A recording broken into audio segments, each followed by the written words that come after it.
Perkenalkan, nama saya Vigo Pradana Ramadan, biasa dipanggil Vigo.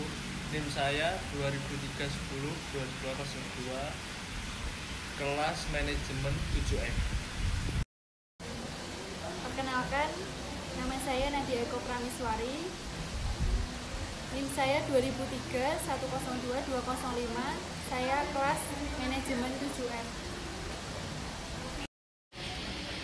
Perkenalkan, nama saya Nanda Intan Fatmawati dengan NIM 2003-102-232. Saya dari kelas 7F Manajemen. Assalamualaikum warahmatullahi wabarakatuh. Di sini kita akan membahas tentang progres perkembangan API hingga saat ini. Nah, untuk kalian sendiri, bagaimana sih tanggapan tentang apa itu API? Mungkin dari Mas Iko sendiri ingin menjawab dulu. API, menurut aku API itu adalah kerangka dasar pengembangan sistem perbankan di Indonesia yang bersifat menyeluruh untuk rentang waktu 5-10 tahun ke depannya. Dan untuk sejarah API terbentuk itu sendiri dikarenakan krisis ekonomi yang berkepanjangan yang terjadi pada tahun 97, sehingga pentingnya didirikan API untuk memperkuat fundamental industri perbankan itu tersendiri.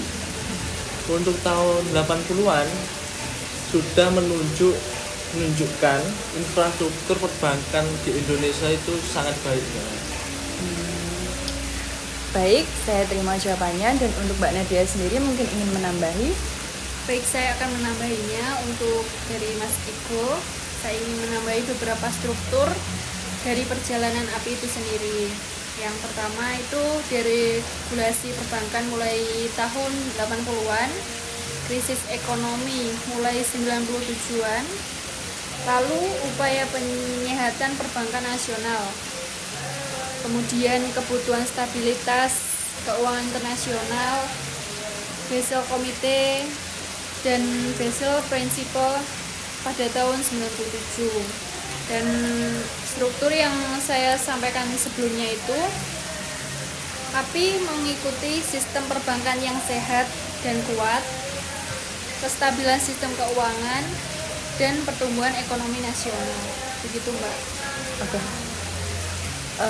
Untuk pertanyaan yang kedua, lalu apa menurut kalian tantangan perbankan di masa depan itu dan apakah ada?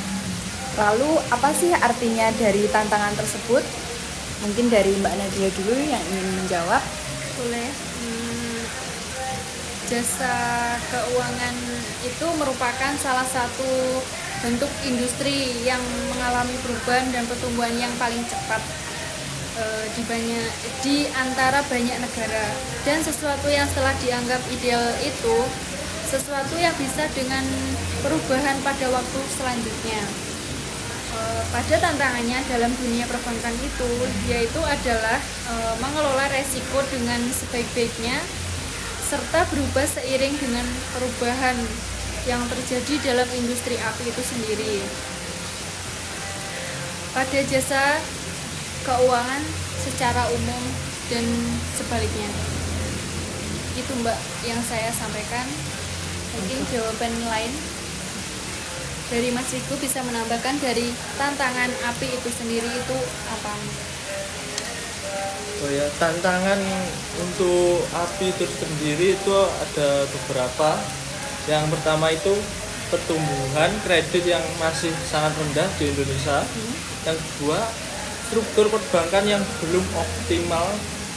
Yang ketiga, pemenuhan kebutuhan layanan perbankan yang masih sangat kurang. Yang keempat, pengawasan bank yang masih perlu ditingkatkan lebih baik ke depannya. Dan kelima, kapabilitas perbankan yang masih sangat lemah. Dan keenam, profitabilitas dan